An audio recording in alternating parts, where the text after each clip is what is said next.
April 20వ తేదీన జరిగిన ఎన్నికల్లో నూతనంగా ఎన్నికైన సభ్యుల ప్రమాణ స్వీకార కార్యక్రమం పూసల సంఘం ఆఫీసులో జరిగింది. నూతనంగా ఎన్నికైన సభ్యులు అధ్యక్షుడు పదవికి కావేటి వెంకట శర్మ, ఉపాధ్యక్షుడు కావేటి పృథ్వీకృష్ణ, శర్వాన్ నాయుడు ఎన్నికయ్యారు. ప్రధాన కార్యదర్శిగా కావేటి రవీందర్, సంయుక్త కార్యదర్శి కావేటి నరసింహ, కావేటి రామదాసు, కార్యదర్శులుగా పసుపులెట్టి కృష్ణ, తన్నీరు రామారావు, కోశాధికారి ముద్దబోయిన శ్రీనివాస్ ఎన్నికయ్యారు.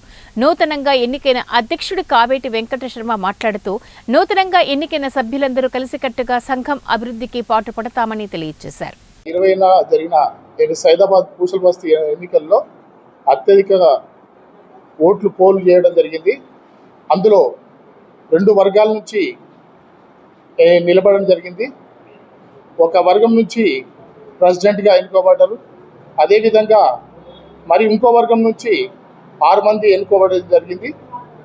మరి ఈనాడు ఇది ప్రజలిచ్చిన తీర్పు, దీన్ని తప్పకుండా నేను శిరసా వహించాల్సిందే.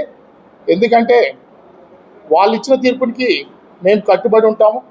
వాళ్ళైనా కానీ మేమైనా కానీ ఇది 3 సంవత్సరాల వరకు అందరం కలిసికట్టుగా దీన్ని ముందుకు తీసుకెళ్తాం. ప్రజలు ఇచ్చిన విశ్వాసాన్ని, ప్రజలు ఇచ్చిన నమ్మికని, వాళ్ళ నమ్మికని వమ్ము చేయకుండా ప్రతి పైసాని మేము జమ చేసి ప్రతి పైసాని వాళ్ళ దృష్టిలోకి తీసుకొని వస్తాం. ఊరావురి జరిగిన ఎలక్షన్స్లో మా 9 మందిని కులస్తులు ఈ సంఘానికి ఎన్నుకున్నారు. ఈ సంఘం అభివృద్ధి చెందాలని వాళ్ళు మాకు అవకాశం ఇచ్చారు. మేము తప్పకుండా ఈ సంఘాన్ని 3 సంవత్సరాల్లో అభివృద్ధి చేసి మరొకసారి వాళ్ళ మనసును దోచుకొని మళ్ళొకసారి మేము అవకాశం తీసుకునే ఛాన్స్ కూడా తీసుకుంటాం. ఈ సంఘం అభివృద్ధి కోసం మేము అహర్నిశలు కష్టపడతాం.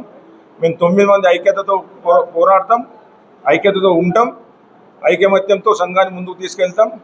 మా లోపల ఎలక్షన్ అయిపోయింది. సెక్రటరీ కానీ, క్యాషియర్ కానీ, మిగతా సభ్యులు ఎవరైనా కూడా మనం సమయం పాటించాలా, మెల్లగా మాట్లాడుకోవాలా. ఈ సంఘము అందరికీ అర్థమయ్యేటట్టు చెప్పాలా. అంతేగాని మనం నువ్వెంత నేనెంత అనుకుంటూ పోతే ఈ సంఘం 3 నెలలు కూడా ఉంటుందో మరి ఉండదు అనే అనుమానాలు వస్తాయి అది పబ్లిక్కి. వీళ్ళు కొట్లాడుకుంటారు అని చెప్పేసి. కాబట్టి ఎదుటోళ్ళకి అటువంటి ఛాన్స్ ఇవ్వకుండా మనం ఈ సంఘాన్ని అభివృద్ధి పదంలో నడిపిద్దామని తెలియజేస్తున్నాం.